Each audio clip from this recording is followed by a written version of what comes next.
लेकिन आप लोगों को ये गर्व होना चाहिए कि 2012 से सबसे पहले नरेंद्र मोदी का जन्मदिन रेवाड़ी में हमने मनाना शुरू किया, अपने घर में ज्योतिष दरबार में शिशुशाला स्कूल के सामने।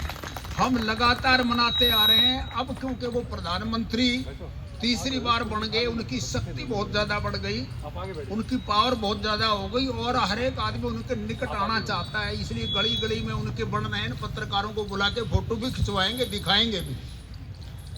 लेकिन हमें नरेंद्र मोदी से व्यक्तिगत कोई लाभ नहीं लेना। जो देश के लिए वो कर रहे हैं वो हमारे लिए ही कर रहे हैं। अगर बरसात हो गई तो हमारे खेत में बरसेगी तो सारे सब जगह फसल होगी। वो इस युग के युग पुरुष लोगों ने कहना शुरू कर दिया। और विक्रमादित्य चक्रवर्ती सम्राट किसे कहते हैं कि सारी भी पृथ्वी पर एक छत्र राज जिसका हो उसको चक्रवर्ती सम्राट कहते हैं। तो हमारे आपके लिए सबके लिए बड़ी खुशी की बात है कि आज सारे संसार के 27 देशों ने नरेंद्र मोदी को अपना सर्वोच्च सम्मान दिया है। एकमात्र नरेंद्र मोदी अपना प्रधानमंत्री है जिसको 27 देशों का सर्वोच्च सम्मान मिला है। न अमेरिका को मिला, न रूस को मिला, बड़ी बड़ी शक्तियों को नहीं मिला, लेकिन नरेंद्र मोदी को मिला 27 देशों का सर्वोच्च सम्मान।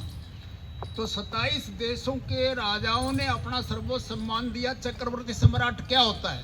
पहले जो चक्रवर्ती सम्राट होते थे तो दूसरे राजा आके उनको भेंट देते थे, वही तो है ये, वो चक्रवर्ती सम्राट बने।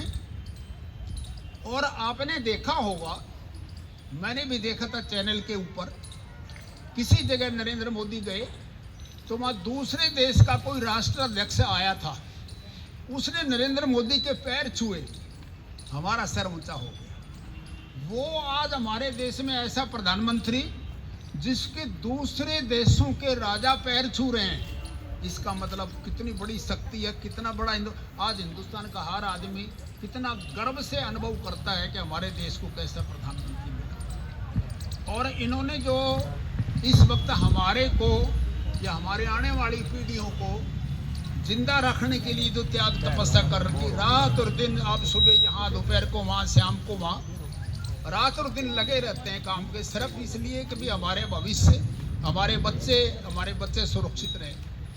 अभी इन्होंने पीछे कहा था कि जो पाकिस्तान के घुसपैठिए हिंदुस्तान में बैठे हैं, बांग्लादेश के बैठे हैं और रोहिंग्या बैठे हैं, इन सब के हिंदुस्तान में जगह नहीं है, इनको निकालो। मैंने भी रेवाड़ी के 5-7 क्रांतिकारी जिनको मैं मेरे प्रिय हैं उनसे मैंने बात की, लेकिन रेवाड़ी में जो हमारे घरों में किराएदार बैठे हैं बांग्लादेशी, किसी ने अपने घर से नहीं निकाला, भाई तू, मुझे तेरा किराया नहीं चाहिए, मेरा घर खाली कर। हजारों दुकान रेवाड़ी में बन गई, वो अपनी दुकान साथ में नहीं लाए, हमने किराए के लोग में, मैं लोभी, मैं लालची, मैं कामी, मैं चोर, मैं हिंदू हूँ तो मेरे दुर्गुणों का ठिकाना नहीं है। अगर मुझे थोड़ा सा कोई 1000-1500 रुपये महीना किराया दे दे तो वो मेरा माई बाप है, तू बैठ जा, आ जा, तेरे को चाय बना के दूं।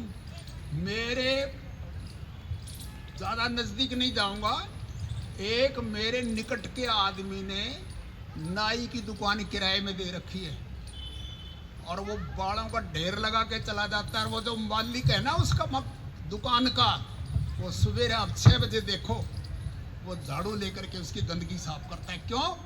हर महीने 5-7 हज़ार रुपये किराए लेता है। नरेंद्र मोदी क्या करे? आप में स्वाभिमान जब तक नहीं होगा, जब तक आप, एक और उदाहरण देता हूँ,